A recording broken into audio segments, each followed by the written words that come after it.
We know from history that every major industrial disruption has followed the same shape, an exponential curve, with new technologies being adopted very slowly at first, but then a doubling rate kicking in consistently until the overall transformation happens very quickly in the end.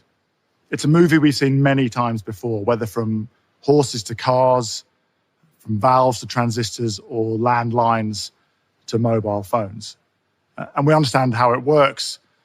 Initially, the cost of technology is high, but as we learn through volume adoption, the cost goes down and adoption goes up. Best example right now would be electric batteries, consistently coming down in cost by 20% a year for the last 10 years. And as the volume of adoption grows, especially with electric vehicle sales growing, we can be confident that the costs of that technology will continue to go down, driving that exponential growth. We set these exponential goals because we believe in the power of human innovation. Engineers love these goals, these stretch targets. It's what they live for.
This phenomenon of conservation is explained by what we call the first law of thermodynamics, sometimes referred to as the law of energy conservation.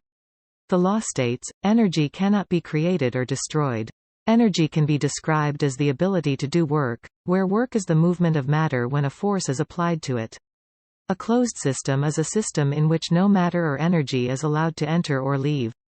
The first law of thermodynamics tells us that the amount of energy within an ecosystem is constant. It doesn't change. An open system, on the other hand, allows stuff to come in and go out. Since most systems are not closed, the laws of energy conservation can be rephrased to say that the change in the internal energy of the system is equal to the difference between the amount of energy coming in, minus the amount of energy going out. In other words, the amount of energy in the system can change but only if it comes from another system or goes to another system. At any rate, systems, whether they're open or closed, do not create or destroy energy. Rather, energy can enter from one system and leave to another.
For too long, discussions about climate change has been about sacrifice.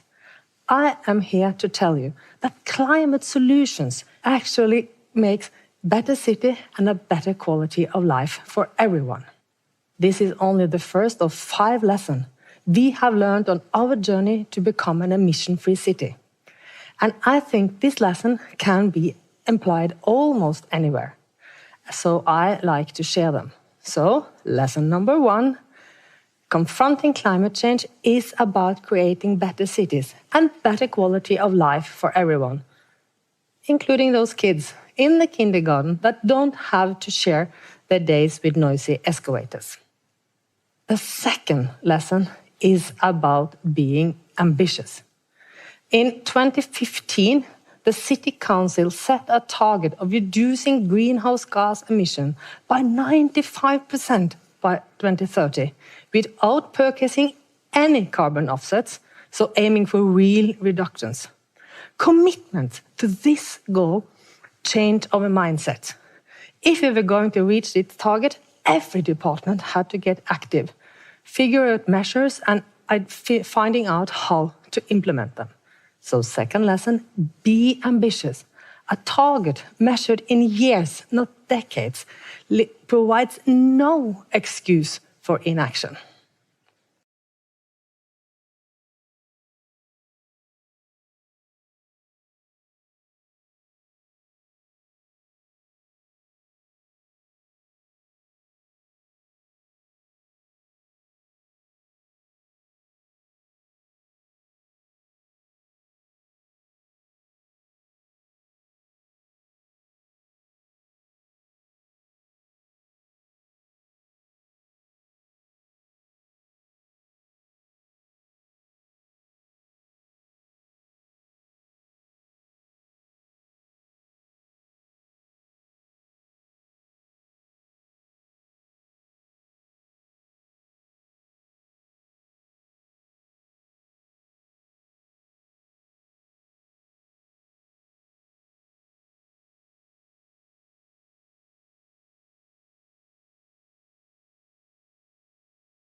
There are many theories that attempt to quantify the number of hours, days, and even years of practice that it takes to master a skill. While we don't yet have a magic number, we do know that mastery isn't simply about the amount of hours of practice. It's also the quality and effectiveness of that practice.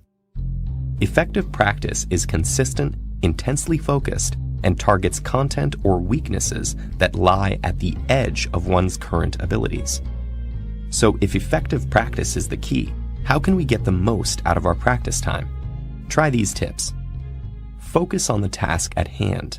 Minimize potential distractions by turning off the computer or TV and putting your cell phone on airplane mode.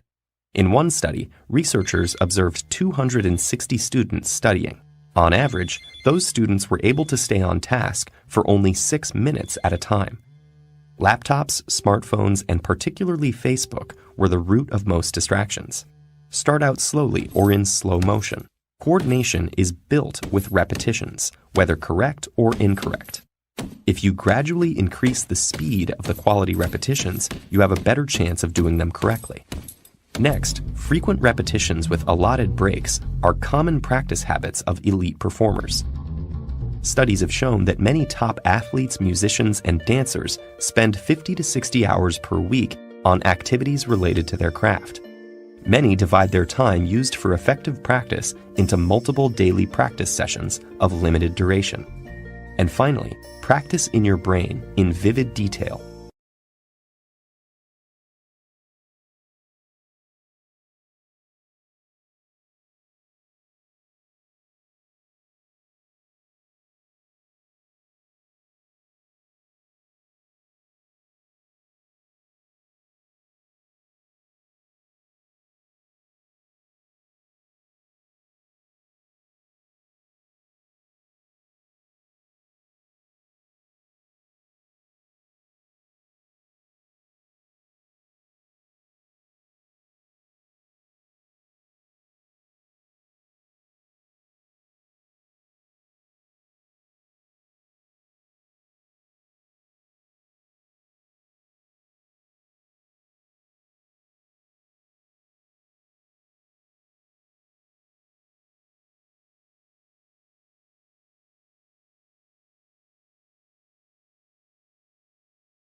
Today, I have come to share the secrets of our success, because rich capitalists like me have never been richer. So the question is, how do we do it? How do we manage to grab an ever-increasing share of the economic pie every year? Is it that rich people are smarter than we were 30 years ago?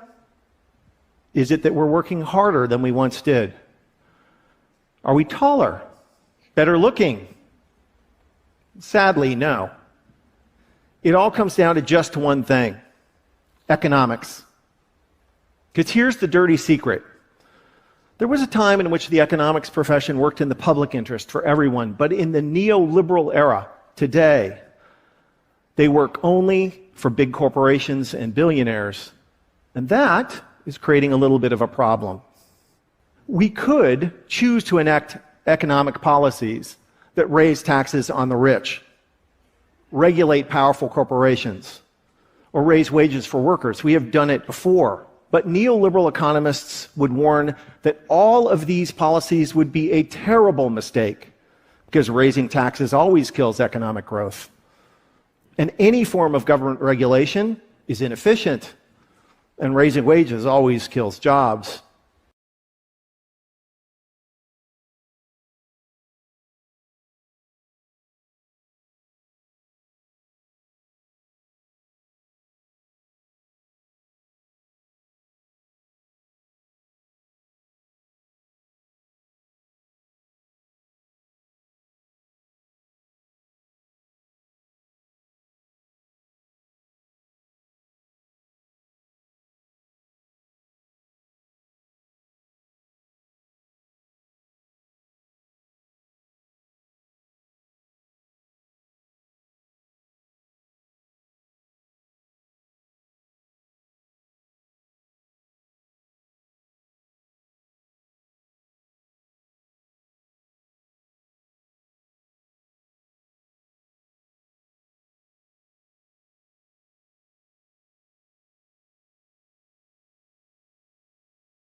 Thank you for watching this video. Will help you a lot, and subscribe our channel Vital PTE Academy to see more education related videos of PTE Academy.